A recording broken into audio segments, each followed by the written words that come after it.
let's start here. Just imagine you buy your dream home. Then a few years later, your next door neighbor turns his house into an Airbnb.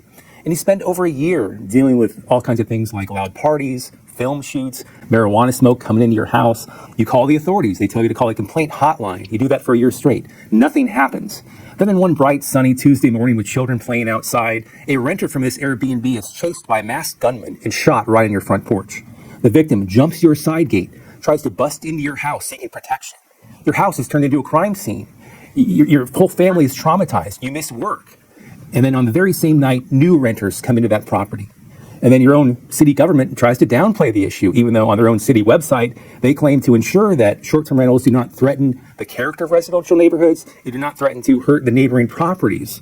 So that's in a nutshell kind of what happened in my case. It's why I've tried to organize with other neighborhoods around my community to zone out short-term rentals from residential neighborhoods. They frankly just don't belong there. They're hotels, not homes. We had a conversation with the city attorney 5 days before the shooting, and we warned him. We believe something bad is going to happen here.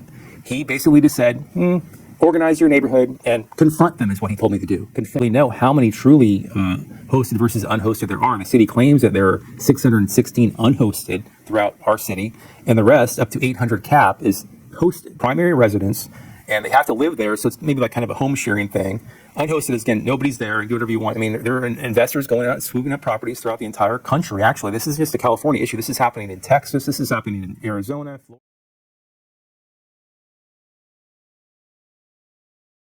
Rentals is heating up in Long Beach. One neighborhood has successfully petitioned to ban those where the owner is not on site. NBC4's McCullough Medina joins us live with a push now from 9 other neighborhoods to do the same thing, Mac?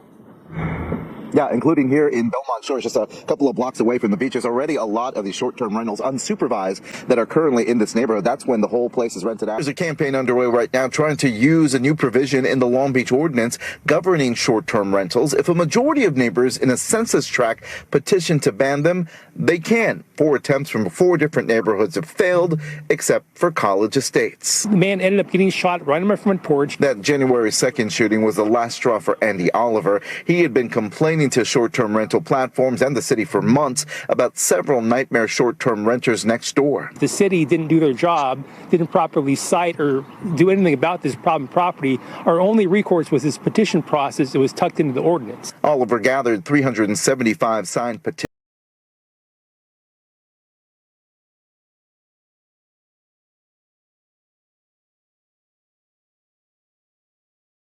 We're held hostage inside our house often because it's just so loud. You can hear everything. It just emanates, ricochets off the wall over. The Valley seniors live directly behind a short-term rental house they say has made their lives absolutely miserable for the past year, with a constant stream of noise, late-night parties, and strangers looking into their backyard every week. The couple has called Phoenix police at least 5 times and made numerous complaints to the property manager, but that hasn't exactly addressed the problem. And then things got worse. Mark and Linda tell us the owner of the property recently served them with a restraining order because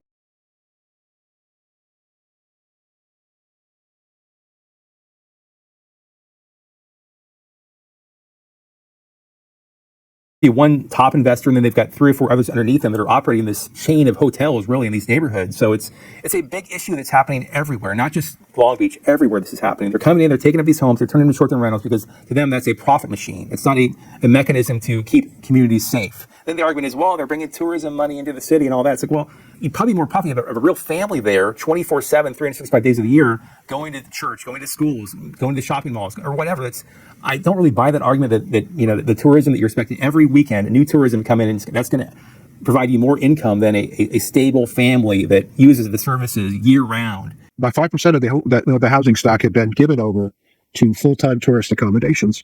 And that was not only a problem for the housing shortage, but the city's chief economist ran the numbers and determined that every unit that was converted to a full-time Airbnb rental cost us $250,000 to $300,000 a year in lost economic activity, because tourists don't spend money the way residents do. You come to town as a tourist, you go out to eat, you visit a museum, you go down to Fisherman's Wharf. You don't go to the hardware store. You don't visit the barber to get your hair cut. You probably don't have your nails done. We don't visit the dentist unless it's an emergency. So all the services, the businesses that support residents are impacted negatively when units are converted to tourist accommodation.